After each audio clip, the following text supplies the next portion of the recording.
Hey guys, welcome to Finally Clicked, the podcast where we discuss business, leadership, and personal development.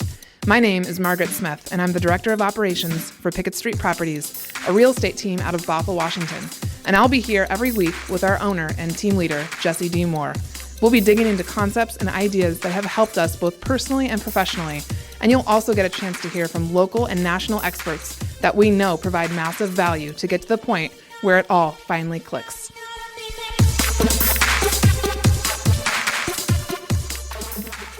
Welcome to a new episode of Finally Clicked, brought to you by Jesse D. Moore, rainmaker, real estate agent, entrepreneur, business owner, father, fiance, son, and Margaret Smith.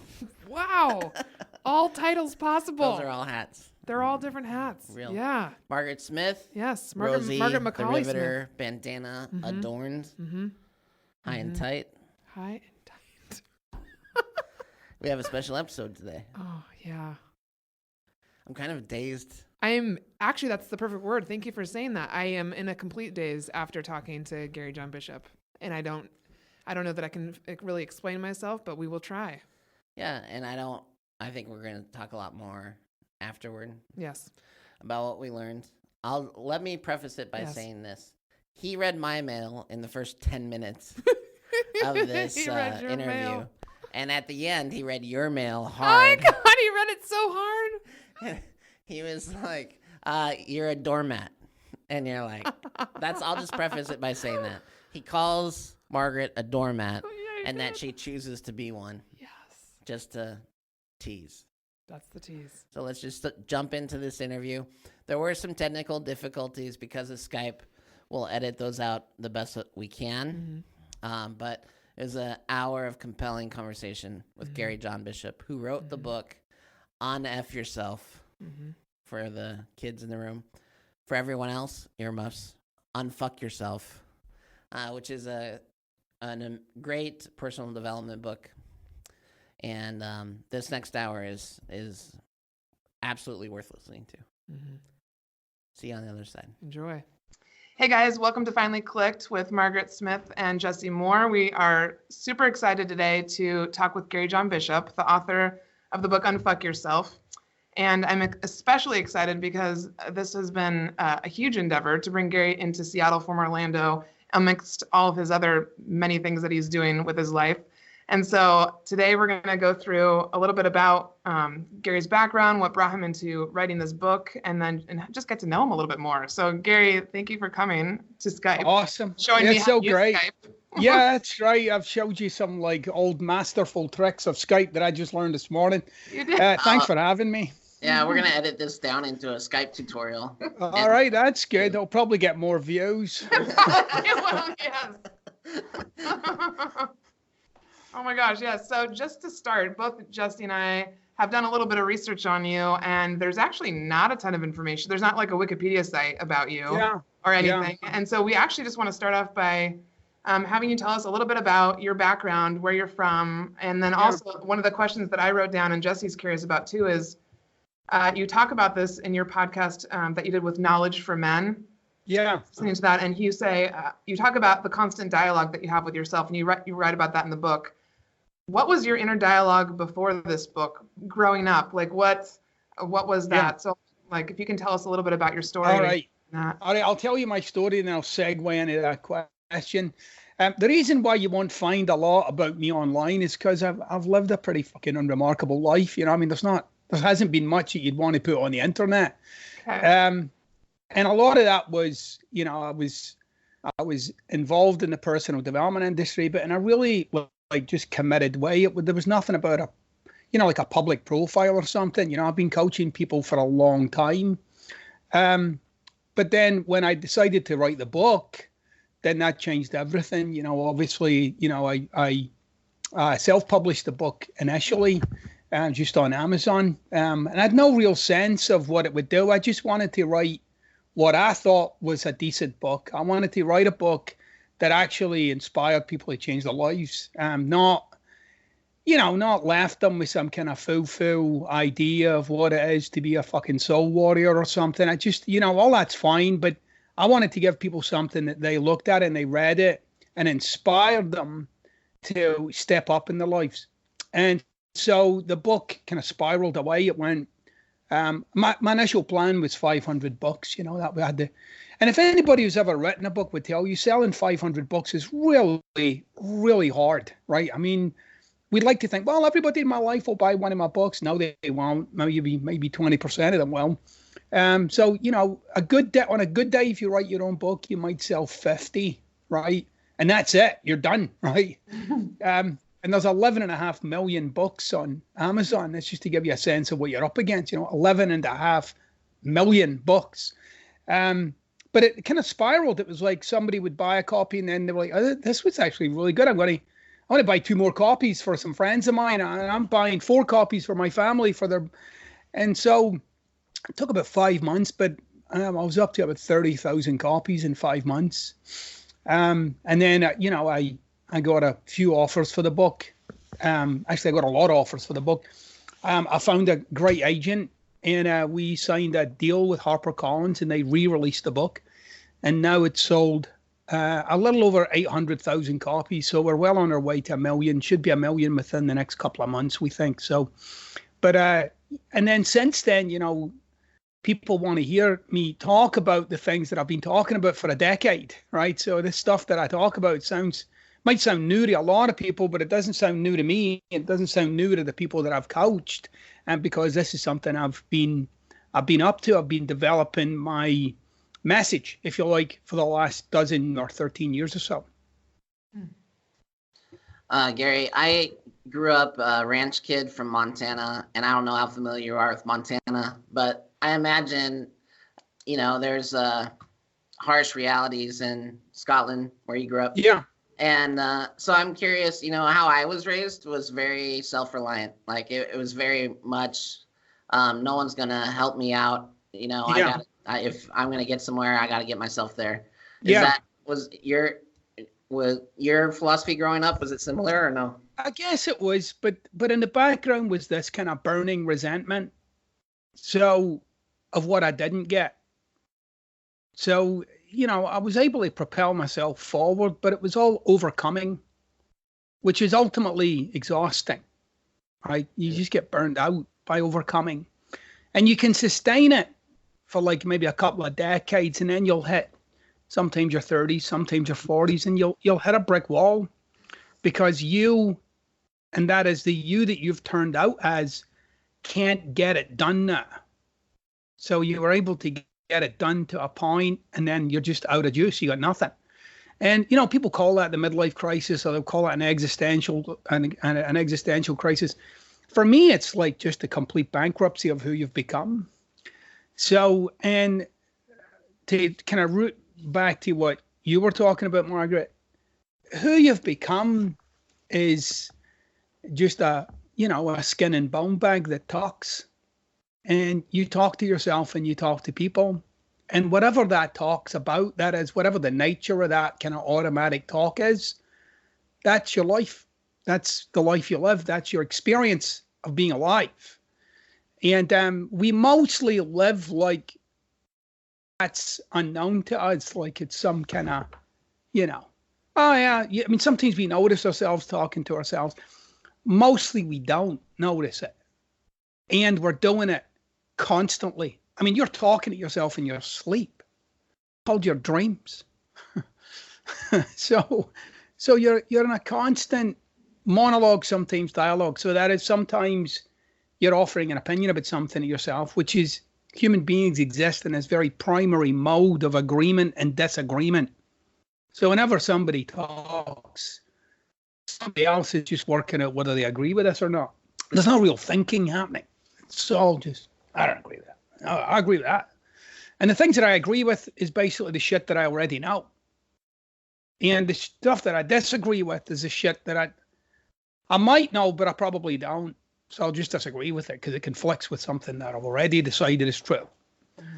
So my passion, if you like, is really a little deeper than even the psychology of somebody. I'm really interested in what is it that actually propels that person forward? Like, what is it? What's this life about for them? And that experience is unique to each of us, but then there are some really obvious commonalities in amongst all that. So what was your growing up like? It was, I mean, it depends, right? So, I love it when people say, well, what was your reality? My reality's mine. It's like, there's no reality. There's just my experience of whatever's in front of my face. So, I mean, I'll give you an example. Somebody might go bankrupt, which is a reality. And then, but two different people might have a different experience of that thing. Somebody might want to like jump off a building after going bankrupt, and somebody else might think it's a brilliant opportunity for starting something new. Yeah. Which one's real is the question. And mostly when people are talking about reality, what they're talking about is their opinion of something that's real. So they go, oh, yeah, this is reality. No, it's not. It's yours. And basically you made yours up. So in my reality, there was myself, my mom, my three sisters, my father, who was an alcoholic. My mom and dad split up when I was 9. I'm from the east end of Glasgow, right, which is basically the side of the tracks where they stole the tracks. It was a confrontational, pretty cutthroat kind of environment for a little guy to be raised in. And I had a lot of unspoken resentment about that, like stuff that I didn't even really realize I was resenting about that and about the way I was raised. I had a lot of opinion about it. But as an adult man, I would have said that I was over most of it. And the reality was I was never really over most of it at all. I was in fact living in its shadow and using it as some kind of guide for the future, which again, I know a lot of people do, but it's a pretty ordinary way to live a life. And so I was looking for something else, another way to understand myself. And understanding myself is a never-ending thing. So it's constantly unfolding in front of me. I understand myself today to the degree that I understand myself today. And whatever insight I get about myself today, I'll use that to cause something new in my life. But, tomorrow I might discover something else. And it's not like I'm fascinated by myself. I'm really interested in setting myself free. And that's never a done deal.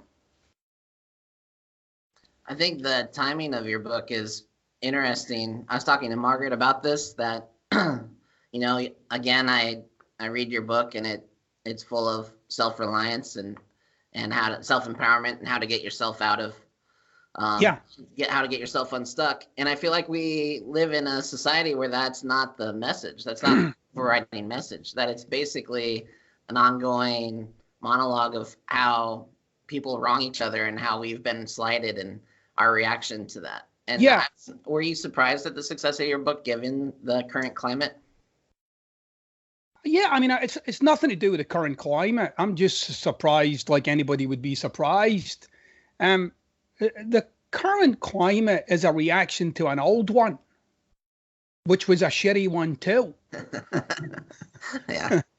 So, and that's how it goes for human beings. There's this like swing where, oh, we found out something that doesn't work. Let's run with it in the other direction. And then we take that to the end of that spectrum and realize that doesn't work. So we try to go back in another direction. So, I mean, for instance, there's a lot today about positivity, for instance, and a lot about making yourself feel better.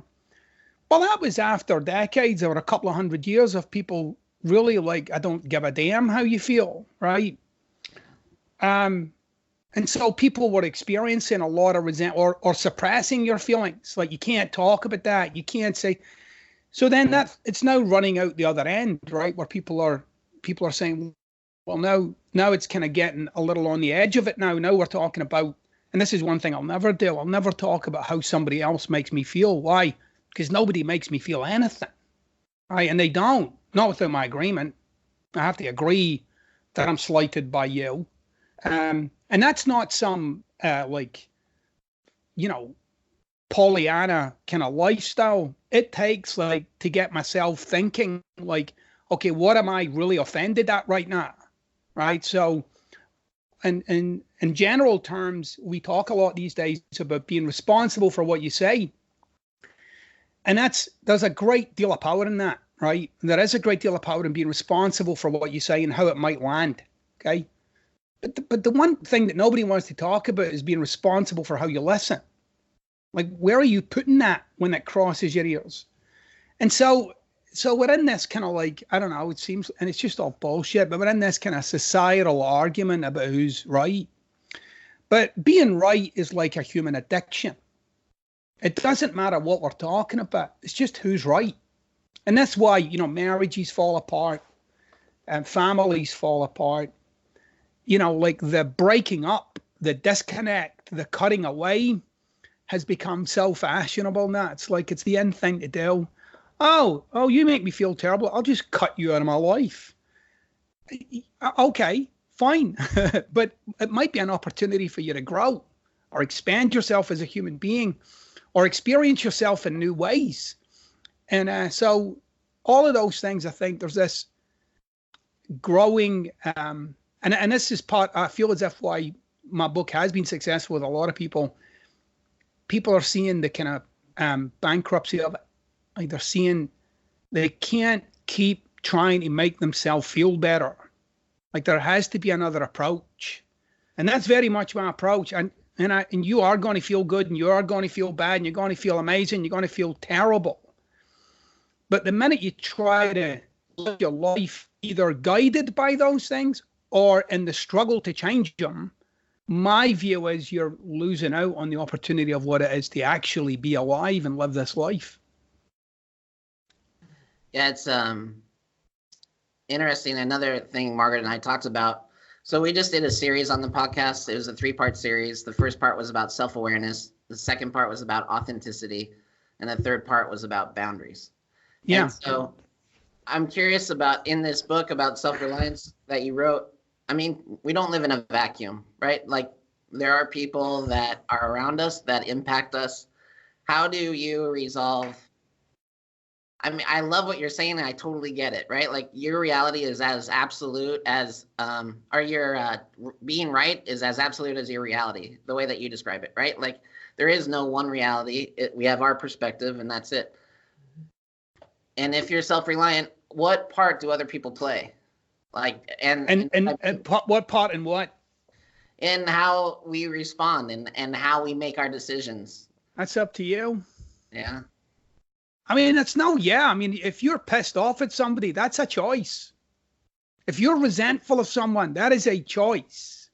So, and I know people don't see it that way. People would rather explain themselves as a ball of random emotions and shit just comes out their mouth and they can't stop themselves, which is a complete nonsense. It's voodoo. It's complete la-la land. That's somebody with haven't taken the time to really understand their own wiring. I mean, I'll give an example. So if you look at your major upsets, you'll see they're all hung on the same thread. And you're just that upset waiting to happen.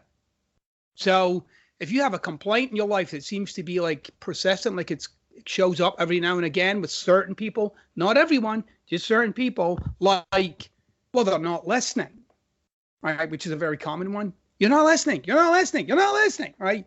You'll see that's a thread throughout all of your relationships. Like your trigger for whether they're listening or not. And yet you make it their problem rather than like, hold on, what's going on with me? Now, hold on, what's going on with me? That's awareness. Awareness isn't like some kind of sensitivity to how others are doing. It's a growing and expanding mastery with your own wiring. Like, how come this pisses me off?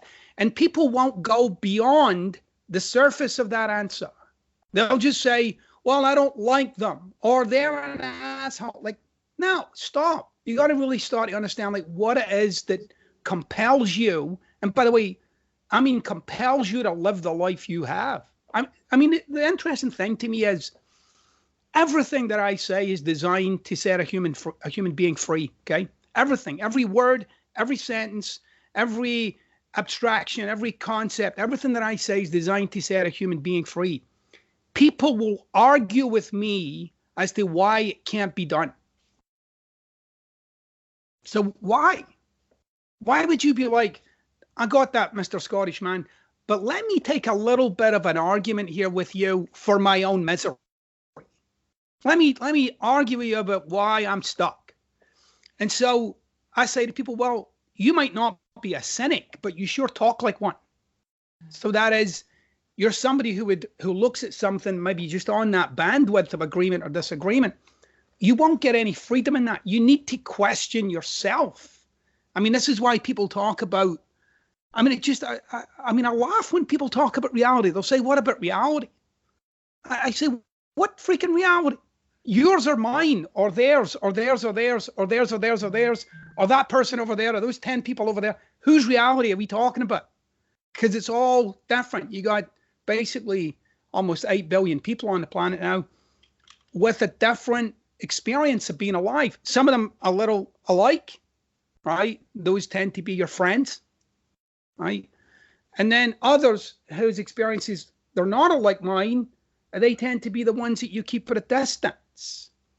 So my approach is very counterintuitive at times. But if you let yourself stew in it, if you let yourself kind of be with it, you'll find that you're a lot more powerful than you give yourself credit for. You're not a product of what's going on around you. You're a product of what's going on with you. And you have an opinion of what's going on around you. When you have your opinion and what's going on around you conflated, like they're the same. In my life, I've had no money. In my life, I've had tons of money. In my life, I've had no power, personal power, or sense of personal empowerment. In my life, I've had tons of it. In my life, I've loved. In my life, I've had people tell me they don't love me. In my life, I've had, every experience that a human being would have: grief, loss, burden, shame, guilt. I've had all of those experiences. But I've had some of those experiences in situations where it really wasn't merited. Like it was dramatized. But I didn't notice myself dramatizing it. It just seemed like it was real. So, and then sometimes with looking back on it, I think, well, wow. Why did I react like that? That was stupid. How did you figure that out, Gary? Like, did somebody say something enough times that made you check yourself and question yourself, or what brought you to realize that you were dramatizing it? Well, look, people think they have emotions and then they talk, okay? That's how we live. I'm feeling depressed right now. I'm feeling sad right now. And I might say that to somebody. I might say, I'm feeling sad right now. What preceded that sadness was an internal dialogue about how I'm feeling. Language and your emotional state, they're in a dance with each other. So that is, whatever you're talking to yourself about, that is your experience. Right? So if you're in a conversation with yourself about anger, you're not experiencing joy. You're in that conversation with yourself and you're experiencing that emotional state.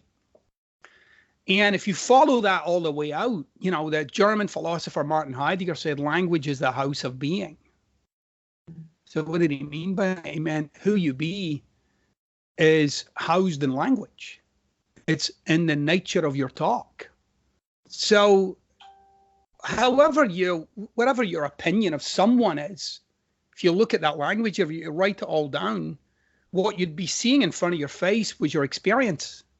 You have an experience of that's the same thing. So it was through doing that kind of work and having that kind of inquiry with myself, which was really confrontational. I spent probably 35 years of my life blaming my mom for how this had worked out. But not overtly. I just didn't talk to her that much. I wasn't like, I'm blaming you. No, it was evident in our relationship. And it was shocking to me when I started to realize what I was doing with my own life. What was I doing with this? And, again, I know my approach isn't without, people get shocked and outraged at what I'm proposing. And sometimes I'm delusional or something. But the kind of wisdom that I'm speaking of has existed, since the written word began. Like, I mean, everything, a lot of what I'm saying can be found in the Stoic philosophers, who were, for me, were the first existentialists. But they were saying stuff like, your circumstances don't make you. And if you're finding upset in something, look within yourself, not in the thing that you're saying is upsetting you. I mean, they were saying that, a couple of thousand years ago. I'm just saying it with a Scottish accent now. Can I ask, what do your sisters think of your reality, or what's their reality of your reality with this new brother? Well, one of the things that I'll tell you, like one of the breakthroughs that I got for myself. So I realized I'd molded my whole life. Like I'd become this really competitive and hardworking guy. And for me, if you'd asked me at the time, this would have been my late 30s, early 40s. I'd have said at the time, I'm this way as some kind of victory over my childhood, right? And I noticed, like, if you'd asked me to describe my childhood, I would give you the highlights, or basically the lowlights. So I'd give you the lowlights. Oh, it's tough, and we had to do this and then that, and I never did any of this, and da. And that was all I talked about. I didn't talk about the days, the hours playing soccer for hours and hours and hours with my friends. I never talked about like my love for like drawing and creating. I didn't talk about my love for my family. I didn't talk about my close friendships. I talked about the kid that bullied me. I talked about the alcoholic father. Like those were the milestones. I didn't want to talk about, like the joyful days in my life. And I'd squashed them and compressed them to such a degree that it seemed like, if you'd asked me, you'd have been like, holy shit, it's amazing you're even alive. And so much of that, again, language is the house of being, right? So in that description, I'm becoming more and more driven, more and more resentful, more and more closed off, more and more hardworking. And I'm married to a woman. And this is the guy, and I'm becoming more and more like this, like we're all becoming more and more like ourselves. And so when I had this realization, I realized that I'd never really thought for a moment what it was like for my mother to be alive. I'd never spent 10 seconds imagining what it was like for her to grow up. I'd never spent any time at all thinking about what that must have been like for her with 4 children and an alcoholic husband and welfare and her ill health. And when I started to look at it from that perspective, I started to get, well, no wonder. Who's not going to crack under that pressure? Some people might, some people won't, but that was freaking hard for her. And I'd never seen it that way. I'd always just been in judgment of her. What she should have done with me, which was the big thing. She should have done this. She should have done that. She should have, yeah, but la, la, la, la, la, la, la, And it was shocking to me, like how I look back at a point in my life, I think I was about 12 or 13, when I just quite literally took myself away from her. Like she just couldn't get in anymore. And she was out, and I was cutting her out. And I was there, we were together, but emotionally, there was this newly introduced distance because I was now in judgment. And, I had all my friends. Yeah, you're right. Yeah, that's right. Oh, it was terrible. Oh, how could she? Oh, yeah, that's right. Let's be friends. So, and again, it kind of formed me in adulthood. I didn't see how I was quite literally souring myself. And so I think I was 40. I called my mom up and I said, how you doing? She goes, I'm fine, And my mom doesn't call a spade a spade. It's a fucking spade for my mother, She said, fine. And I said, I'm sorry. And there was this big giant pause. She said, for what? I said, for resenting you. She was silent. I said, I've spent a huge chunk of my adult life blaming you for how it turned out. And I'm sorry. And I'm no longer going to do that. And I want you to know that I love you. And she said, I love you too, baby. And God, it was the I didn't first, expect to cry today, Gary. What the hell? right. But when she said, I love you too, baby, like I lost it. I just lost it. And I realized that I hadn't told my mom that I loved her since I was a kid. I stopped telling her. And language is the house of being. So if it's not falling out my mouth, it ain't real. It's not happening. And so that began like this kind of transformation of my relationship with my mom. Now you have to realize I've got 3 older sisters and we're all in agreement. This woman's a bitch. Okay. And now I'm saying, I'm out. I'm not playing. I love her. And they're like, what is going on with you? Are you in a freaking cult or something? Like, what's happening? And I said, no, I'm no longer willing to live that story. That narrative just doesn't work for me. I'm a bitter, angry, frustrated, shut off man. And that wasn't the plan. I wasn't supposed to end up here. I was supposed to end up like this caring, loving human being. And it took a nasty turn when I was 13, and I blamed her for it. And I see now that was a turn that I took. And the automatic and darkness of my own thoughts at that time, which is, okay, quickly forgive yourself and clean up the mess, right? Which I did. I quickly forgave myself. I really got what it was like for my mom to raise this kid who was shut off. She was powerless. Like she couldn't get to me. And again, people say, well, yeah, you should. And I get all that, but that's so what? And so I began this crusade in my own family for saying, I love you. Right. And it was this like, I'm on a mission to have this Scottish family say, I love you to each other. So I just started saying it. They were like all fucked up. They couldn't, they were like, okay, fine. You want a cup of tea? I mean, they just couldn't be with it. And so I kept coming at him, I love you, I love you, I love you. And my sister was like, this is pissing me off. Don't talk to me. So one of my sisters, like, she wouldn't pick up the phone to me. And then I would just keep calling her anyway. And I said to her, you have no say in whether you're in my life or not. You don't get to cut me out. I'm not doing that. You're just going to have to work it out for yourself because here I am. And then so now in my family, like, everybody says, I love you. Everybody's in the game. Everybody's sharing themselves. And I forgive my mom as much as I forgive myself now. I want to forgive people, not because I'm not by nature, by the way, or should I say by default, a positive human being. I'm not into positivity at all. Actually, I think mostly it's bullshit. I think it's just, a Band-Aid on a wound rather than just acknowledging the freaking wound. But I really have found now, like, for me anyway, and for most of the people that I've coached, which is now up there close to about 50,000 people, the key to set yourself free is often doing the thing you don't want to do. That is the path. It is the pathway. And then you'll get a sense of people's desperation for freedom. Like, am I really desperate for freedom? Or am I willing to spend the rest of this lifetime being right about my current view?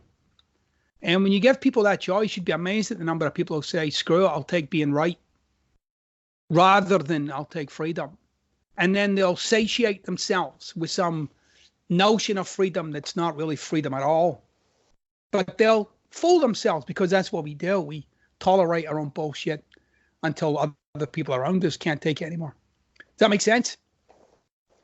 Yeah, I feel like Jesse had a really good question that kind of segues from that about parenting. I think you should ask. Yeah. So I know you have 3 kids, and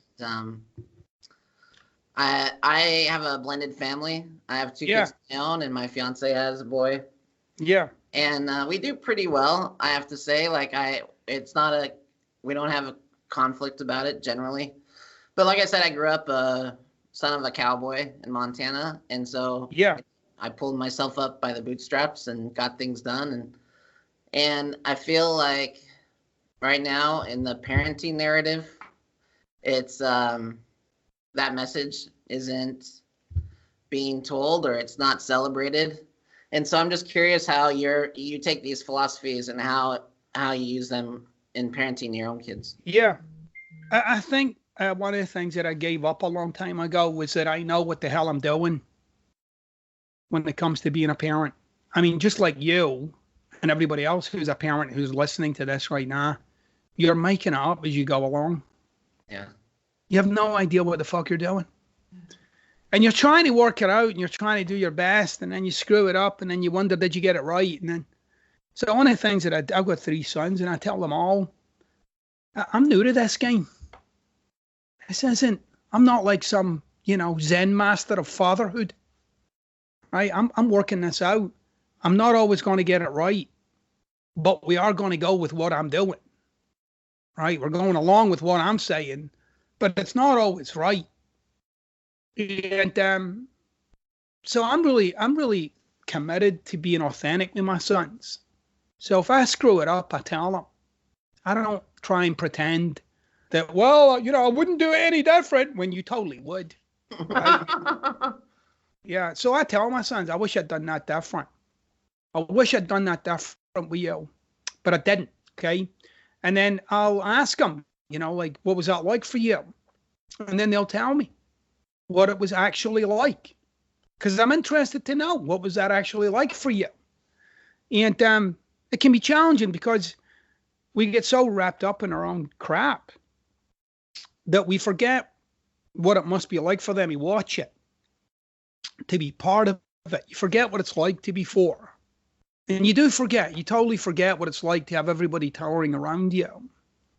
And you're not developed enough to even understand your emotions, let alone give them language. But it's bubbling up like the stuff that you can't quite get your arms around. So you cry. And they're like, stop crying. I fucking wish I could. So, I'm way more, for me, being authentic just means revealing yourself. It's not downloading your bullshit on people. Like, oh, let me be authentic for a minute. You're an asshole. That's not being authentic. That is not being authentic. That's being an asshole. Right? And so it's this authenticity thing has been bastardized. People are like, oh, I'm just being authentic. Let me tell you how much I don't like what you do. That's not being authentic. That's the sort of shit that you need to learn how to communicate. Yeah, we talked about that. We talked about that recently, how people want to just preface something as being their truth. And that exempts them from reality. That exempts them from any sort of accountability. Right. I mean, what if your truth is bullshit? Exactly. maybe you need to hold on to that a while longer and try and work it out. So, and again, it's so we're such creatures of language, right? And we're creatures of language. Like, I'll give you an example. In your industry, and you guys do what you do for a living, you have a sophisticated way of talking about what you do that gives you expertise in that field. So you're able to say things in such a way that someone who's in your field understands what you're talking about. But if you said it to somebody who's not in your field, they'd be like, huh? That sophisticated language gives you mastery in your field. That's what mastery is. It's like a broad landscape of language where you master this thing, whatever this thing is that you're up to. And the same thing goes for being a human being. We don't observe enough. Observe what? Ourselves. We don't dig enough. We don't peel back. What's that about? Or we just satisfy ourselves with things like, well, it's just the way I am. What a cop-out, I'm just the way I am. No, I mean, use your big giant brain. You got this big nugget out there you could tap into and start to understand your own wiring in such a way that you give yourself choice in the matter of your life. And I mean the choice to be angry or not, the choice to be forgiven. I say to people, forgive, and first of all, they don't want to. They argue for it, right? Why should I forgive them? Because you're the one that's still upset. That's why you should. However, you'd have to do the research and think and read and understand, but what is forgiveness? How does one actually do it? How do I forgive somebody? Or how do I accept another? What does that take to accept someone, right? And by the way, most of your grievances with the people in your life is your unwillingness to accept who they are. You're trying to get them to, or you wish they were different, or that thing about them that annoys me, or when they do, you don't accept who they are. Now imagine if you were going through life and you had somebody in your life who didn't accept you the way you are. You'd be outraged. You'd be like, oh, for the love of, oh my God, you don't accept me for who I am. Well, I don't accept my father because he's an asshole, but you must accept me. It's all like, it's the most self-indulgent, self-righteous bullshit that gets us hooked. And I'm not saying this, by the way, like I'm Gandhi and floating on air or something here. Every one of those ranges of emotion, resentment, anger, frustration, blame, they've played cancerous roles in how my life was turning out. And, I still have to deal with myself. I still have those things coming up. And then it's like, okay, the only difference between me and a lot of people is I've got a pause button. It's not quite stop, but it's certainly like a slow the hell down and think about what's going on with yourself here. Like when I'm out on the road, I'm not blaming everybody else for the state of the roads. I'm the one that's driving a car. I could choose not to, right? Or my job, I could choose not to. It might be really hard. It might be terrible for me to lose this job right now and go off in a new direction, but I could do it. I mean, it might mean the end of this or the end of that or tremendous hardship or but I could do it. So it's about starting it. I really feel as if the missing ingredient for us as human beings has been this kind of real thirst. And these days, not historically, but these days, is this thirst for truly understanding yourself. Like what is it that propels you? What is it that compels you in life to such a degree that the only way you can handle something is to cut it out? Like what's going on? And so I see a lot of that in social media, like detoxing your relationships and this kind of shit, which is shit. It's just shit, right? We're just training people to be like these, self-righteous, I'm not sharing my life with those human beings, rather than, look, if I have someone in my life, like for instance, to give you an example, my father who was an alcoholic, it would have been so easy for me as a kid to just say, you're out. I never want to see you again. And I'm glad I didn't. I'm glad I kept him in my life. And it was a pain in the ass at times having him in my life. Okay. And I mean like painfully embarrassing at times too, right? But at the same time, I'm glad I never let him go, because I really learned a lot about what it is to exist and to maintain my life in the face of that, right? And at the end of his life, I gave up and it was so amazing. It was like the skies opened up for me. I gave up the idea that he had to be any different. Like the guy he wanted to get drunk. I get it. I've never lived your life. I don't know what it's like for you to be you. And this is your answer. And all those years of like trying to help him and everybody's reaching out and all that stuff, all that heartache, all of that pain, all that. It was like I just released it all. I'm like, I'm just going to let him be himself. And the funny thing was, like, he started to drink less. Like he quite literally slowed the way down. There was no drama about it anymore. It was like, if you want to drink, go have one. And we didn't take that approach so that he would slow down, which I think would be a recipe for disaster. It was an authentic, like, I'm just going to let him be. And we'll take whatever comes with that. And what came with that in his case was he slowed down. But I'm really glad I never stopped loving him. I'm really glad I never did that. Did that come after the resolution with your mom? No, in my life growing up, my father was the alcoholic, but some way in my logic, I had turned that into blaming her for it, which a kid will do. They'll come up. I mean, like, how do you know this? Because you do it. and you did it in your childhood. You held certain people responsible. Like my father was angry and my mother was too weak to handle him. So she's a weakling and he's a bully.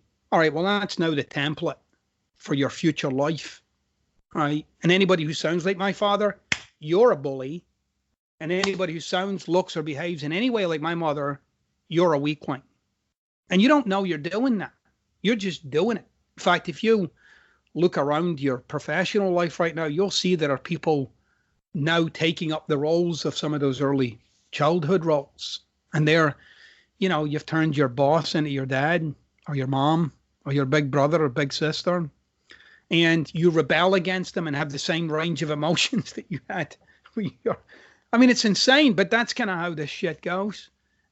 So all those little kind of revelations that one has, it's nice to get an insight. It's nice to get a revelation, but you want to use it to unleash yourself a little more every time. Like I get a little more free. I get a little more able to do something in an area of life where I never could. And ultimately, that's what my entire life is about. My life is about empowering people to live the lives they want. And sometimes that includes revealing a life that they didn't even know they wanted because they'd become so conditioned to the one they've got. I have to say, like, when you talk about how this is not, I forget when you said it, but the generation before, like, I think of my mom, her generation was absolutely, you don't speak certain things. Yeah. And so I gave her your book. And she said, I had taken a picture of a bunch of us in the office, a bunch of admin that were reading it with the book in front of our face. So she took a picture of herself with the book in front of her face. And she says, Margaret, that Unf Yourself book, because she won't say unfuck. She said, Unf Yourself book. I really like it. And I said, I thought you might. And so she passed it on to another teacher at the school she's at. But I have to say, like, it's so outside of her comfort zone to think that it's okay to be herself, to say what she thinks, that she's on purpose retiring this year because she's afraid of it. And I'm so interested in her generation and if she applies some of your methods and ideas to the rest of her life, right, what that looks like, because it's so outside of her comfort zone. And I just want you to know, like, I think you're having an impact on multiple generations, but it's kind of a responsibility of people to pass on something like that to people that need exposure. Just what a brilliant thing, right? That your mom inspired herself now inspires you, right? You get like, oh yes, right, like 100%. It inspires you. My mom does stuff on the daily that inspires me. Well, not just that, but now she's starting to do some public speaking, and that her message is be you. That's her message, and that's rooted in your book as well, right? Like, yeah. And we can't. It makes so much sense because we are not in control of anybody but ourselves. Yeah. Right. And it's so exhausting to try to control other people. And it's hard enough to control. Well, and pointless, right? Yeah. Just pointless. It's just, what are you doing, right? If somebody's behaving in a way that you find destructive, for instance, and this is often a question I get asked, what are my boundaries or how should I cut them out? And I say, you don't. Now, that goes against what the common, I say, you don't cut them out. There is no boundary. Remember, there's a boundary. That means you're in it. So they're out, but you're in it. That means there's certain places in life you can't go. And all I say to people is, look, this is who I am. And this is how I play this game of life. If you want to play this game, come on, jump in. And if you don't. But I'm not about to start erecting fences for those that disagree with me. I might not give you much of my time. Why? I'm kind of busy, right? Getting on with making a difference. But, I get it. I understand. Like, you're at where you're at. I'm at where I'm at. I don't hate you. I don't judge you. I'm not resentful of you. I'm not to myself. I'm not going to use my life to resent you. Why? Because I don't know if my blood pressure could stand it. I'd much rather just be loving. And if you want to play the game, here I am. And if you don't, I got it. But at the same time, and I really don't do this with people. I don't. Like, if you're an asshole with me, okay, that's on you. I'm okay. And I don't get, by the way, this is because I really believe, we are each, like, what happens in your life is a function of something that you might not understand. So that is, you're an environment for something. And so you bring into your life whatever you're an environment for. And so often, you know, due to the nature of what I talk about, I'm an environment for people disagreeing. I understand that. I'm an environment for people getting upset and angry. Sometimes that happens. I get that too. But I'm also an environment for forgiveness and love and acceptance. And, you know, those are very primary tenets of how I live my life. And so it doesn't mean I'm a doormat to anybody. It just means I'm choosing not to be affected by you. I'm choosing like, go ahead. Do you think that speaks to the level of mastery, though, you have with these principles? Because I have to say that if there's people in my life that I know I can't control how I respond, or I don't like how I respond, and so I isolate myself from those people. Yeah. As a matter of a function for me and how I don't have the tools yet. And I know people do it. I'm not in judgment of people who do it. I know people do it. I'm just saying there's actually another way that'll leave you with a much greater sense of fulfillment, satisfaction, and freedom. And, you know, there's lots of different approaches, but for me, where I always start with is what's going on with them, that this is how they choose to live, but not like a criticism, like a real curiosity to understand somebody. Like what's happening here? What's this about on a very human level? And mostly we don't relate to each other as a human level. We relate to each other as caricatures or characters in some kind of fucking cartoon, you know, like, oh, you're the bad, evil one, all right, badness and evil over there, or my pet hate, the toxic one, which is, anyway. So you're over there, and I'm awesome and nice and gentle and loving, and you're mean, and I'm going to keep you over there. But you don't get, like, it's kind of mean to cut those people. I mean, as a society, we have decided that how we punish is it by exclusion. So that's how we do it. Mm-hmm. So the societal method of exclusion is called prison.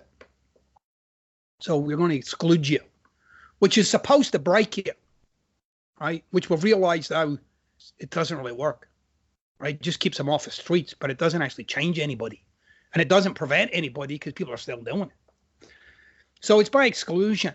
And so we did that, and you guys did it in middle school, right? You found your little niche, and they're all out, right? So you found your little middle school. Oh yeah, we're awesome. But what you don't realize is there's a lot of people who watched your niche and wanted in. You don't know. For you, it's all about survival and protection. You don't realize that there were people who wanted in. And so the whole idea of exclusion is, in fact, a very overt punishment. It's like you're out. And it's designed to punish, right? It's why children do it at a very base level, and we as adults do it. And again, I'm not saying this to make somebody wrong or to judge somebody. For the love of God, it's not like I haven't done it in my life. I just realized that over time, it just wasn't working for me. It wasn't working and people might say, well, it works for me. No, it doesn't. That's why you're pissed off right now. It doesn't work for you. If you get triggered by what I'm saying, it's not working for you. That should be like, you know, sometimes I see that online. I'll make a comment online and people are like furiously, oh, for the love of, you know, and I'm like, this is how okay with this you are. You can't even go past a post on Instagram without jumping in, right? You must do some coaching around this, because I would be someone who I've, for the longest time, never excluded anyone. Right. And then I find myself, I've become a mat for some people. Right. So I think I'm in the process of like trying to find the balance or the harmony or the where can I put myself out and include, but not get stomped on. Well, it's good because, you know, if I was to use you as an example, okay, because you got to get, like, when you're talking to somebody, you got to find out, well, where are they on the spectrum of things, okay? You're desperate for them to like you. That's what that's about. And there's some childhood trigger about not belonging or not fitting in or something. Oh, totally. So you're not tolerating other people, by the way. You're tolerating yourself, tolerating other people. This is about you. People will only behave with you in a way that you're okay with. So if I was, and again, this is the sort of work that I get involved in. And my new book's about, it's called Stop Doing That Shit. It comes out on May 7th. Yeah, I have a couple of the girls are wondering if you can bring copies with you to the retreat. I was like, I'll throw it out there, but I don't expect like. So I think there might be a copy or two lying around here somewhere. But anyway, if you actually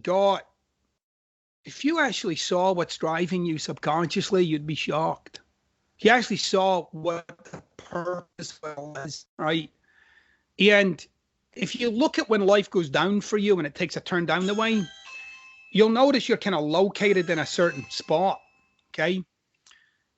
That is, you're having a certain kind of experience of yourself. And it might be something like, I just can't do it. It's too much. And if you dig and dig and dig, you'll see there's some criticism of yourself in there, right? Some critique. And what I say to people is, if you actually looked at all of those kind of dips in your life, here's what you'd see. It confirms a certain point of view. And so you're actually driven to confirm it. So you're driven to confirm your own criticism. So if you're in like hidden dialogue with yourself, is I'm not smart enough, you'll spend your life overcoming it and confirming it, and then overcoming it and then confirming it. Makes a lot of sense. And you're like a little, minefield for it. Like you're seeing it everywhere and everything. People talk. You're like, see, I knew it. I don't know what I'm talking about. I'm an idiot. Right. So then there's things you're not doing in life given by that. Does that make sense? Totally. So I would say to you, it's not that people treat you like a doormat. The point is for you to be a doormat. It confirms something. Great. So those. We'll unpack that later. Well, yeah, those around you. Couch with you. Coaching those really expensive. Yeah, it's really, really expensive, actually. Well, Gary, we want to honor your time. Thank you so much for spending some time with us, and we're excited for you to participate in the Pacific Northwest Admin Retreat next week. So awesome, and I do want the people who are going to attend it to know, like, you can bring anything to the table if you're comfortable talking about it. I've heard it before, probably, but I believe. Yeah, probably. Yeah, I mean, I've dealt with some pretty horrific things, but still, at the same time, if there's anything you want to bring up, I mean, anything you feel as if you're struggling with or dealing with, that is what I do. And I promise you, I'll leave you with not only a new... Come back. He's going to leave us with something. He's going to need to don't leave us without the message. All right. So, doormat, Margaret. Hello. Let's just Welcome. jump in. I'm going to shift the focus off of me and onto you. Oh, perfect. What'd you learn there at the end? Well, kind of like Gary talks about, he takes a lot of concepts that have come from philosophers and people before him, and he puts them in different words. And I love that, because I often believe that there are similar things that we learn, but you learn them from different people, because maybe someone says something that says just the right way. So he said something just the right way, in that obviously there's something about myself that I believe to be true, and I'm walking through life looking to confirm it. And I do believe that, right? Like to overcome it and deny it. And I have, and kind of like Enmei said about me, I'm living in some of my mom's fears and stories. And I don't know if this is her story or if this is mine. I think it's really mine, though. And I believe that people use me as a doormat, and I am helping to make that true. Holy shit. So, yeah, that hour... I mean, I could have, mind you, our listeners don't get to look into his blue eyes as he's talking, but I was like entranced. I was like, oh my God, I could talk to him for hours. Right. Like, to give people an idea, it was basically like Colin Farrell was staring down at us. Yes. Right. With his unshaven, like 5-day unshaven face and piercing blue eyes. And he started out by telling me, like, helping me use Skype, because I couldn't find the record button to save my life. I mean. And he was like, don't worry, don't start to freak out. You were like a 12-year-old girl at a Bieber concert. Oh, like, shut it was up. ridiculous. Oh my God. I'm already sweating. You're like, I is was this like, a computer? I don't know. How does this work? Oh, Gary, you're so funny. Oh, Gary, show me how this works. Unashamedly, yes. That was it. That was so perfect. It was uncomfortable for me. Yeah. No, but you're Guys. right, though. That whole hour, though, it was like he read your mail and then he read mine at the end. And if nothing, what you guys probably heard there at the end was he did cut out at a certain point, but right before that, he said, bring it. Like, bring whatever you have next week. And ladies, if you're listening and you're coming next week, please start thinking about what you might want to talk about that you haven't had a chance to yet in life, because he will dig into it. How about 5 minutes in, he basically, like, without meeting me, he was like Enme, right? Like, he was basically, usually it manifests this way. Like, I'm around 34, you totally throw your life into upheaval and transform yourself because it becomes too overwhelming to live the way that you lived before. And I'm like, I don't know what you're talking about. I didn't look at you at that point because I was like, holy shit. Oh my gosh, I'm uncomfortable now. Yeah. And we asked some really great questions. You and I both had done a little bit of research before. Like we definitely, I think, could do a good job, both of us, at trying to educate ourselves before we talk to someone so we have some knowledge about them. And we couldn't find very much about his story, about how he got to where he was, about his childhood, anything. And so that was interesting to me too, because I like hearing the backstory to what people grew up with. And he said in there that he doesn't usually talk about it because he used to talk about it all the time. No, he was visibly uncomfortable. Yes. Like when if you listen to the podcast, and we had to ask him like 3 separate times what his upbringing was like. Mm-hmm. And the first time he parried and he went a different direction. Second time he parried, went a different direction. Third time he kind of opened up about it. And yeah, that was super interesting. I have to say, this is one of my favorite episodes. And I just feel like it was just a taste. Like I never know, like, are we going to have trouble? I always think we're going to have trouble. Obviously I need to re-examine myself. Like we would ever have trouble talking about anything, but I guess I just never know. And yeah, we could have talked for a couple hours. Like, well, I'm an English major and my whole thing is words have meaning. Yeah. Oh, and then that guy was like towered over me on a linguistic side. Like, you felt that way? I was very nervous about talking to him because he's such a master of words that I was like, I didn't know that. Yeah, I was like, I fumbled around a lot, but I love his audacity, love his forthrightness.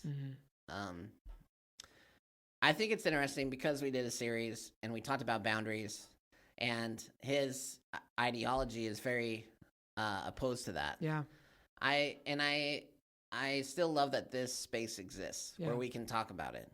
Yeah. And I will say, I think there are times in life you need boundaries. I've needed them in my life. Yeah.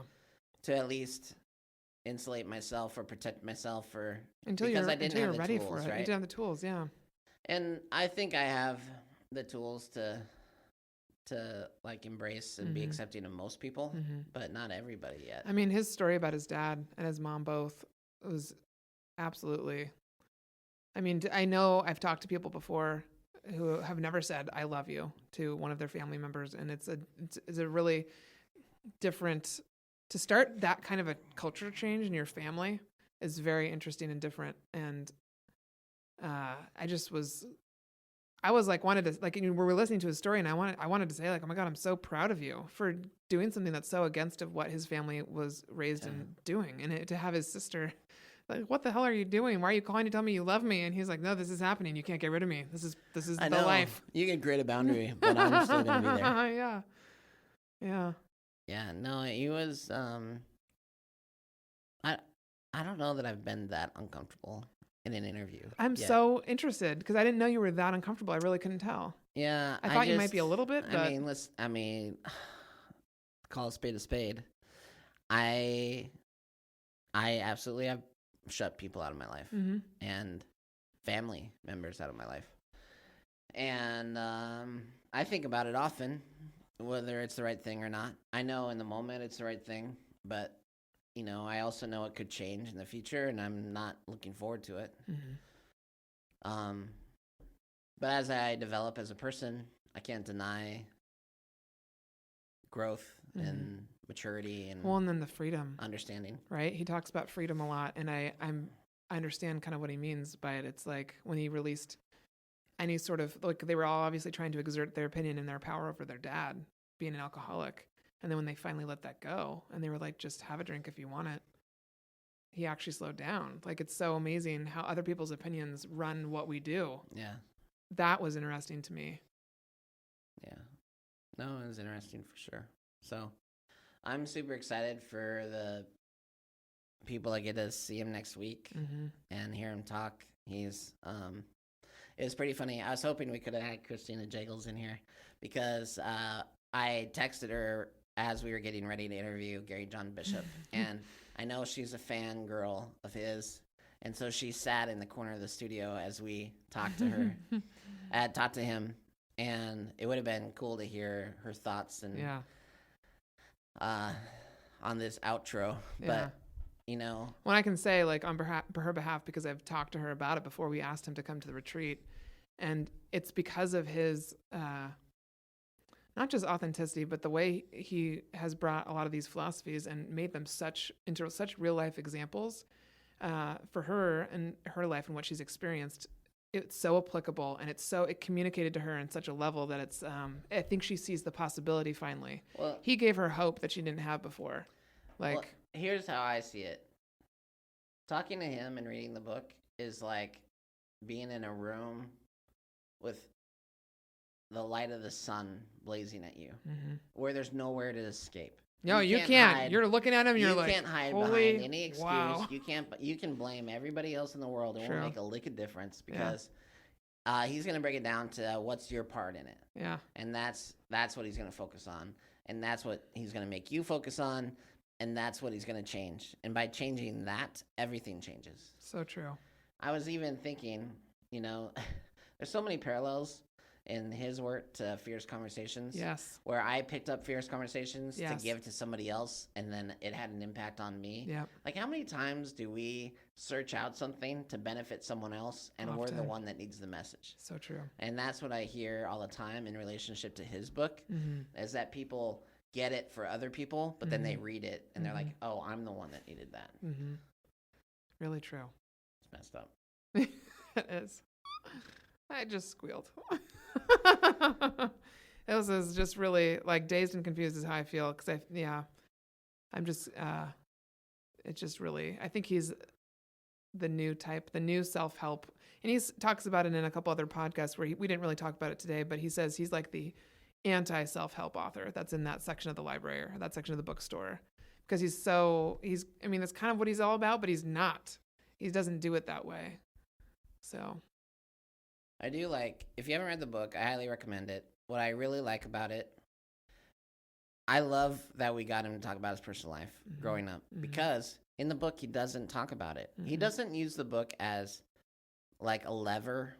No. He doesn't use his childhood as a lever to write a book. Yeah, true. And that's pretty uncommon. You know, often you'll get people saying, well, this is how I was, and then I thought this way, and this is how things changed. Yeah. That's not at all what he does. So I'm really proud of this interview. I'm proud of this podcast. For getting stuff that's not written down from him. And,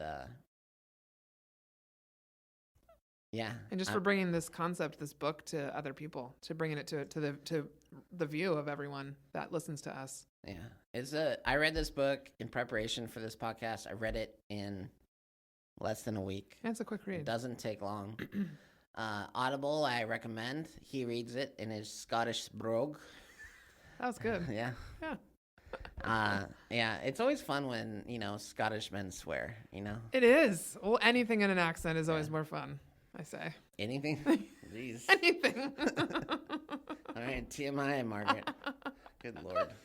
Oh, thanks for listening, guys. I hope you enjoyed this episode, and please share it. Continue to share it like you are. It's really fun. And I know Gary would love to see this in your Instagram stories. He has reshared anything that I've shared in my stories. And so don't be afraid to do that and reach out to him. He's very approachable. Yeah, I would say, I feel like we are on the upswing with this one. Absolutely. He's not well known. There's very little information about him on third-party sites or podcasts. So this was a treat for us. Please do share it. with everyone you know. Yes. Tell us how we did. Tell us how we messed up. I don't care. Interact with us. Bring it. Because you don't affect me. I affect me, and that's what I learned. Ta-ta. Thanks, guys. Ta-ta as well.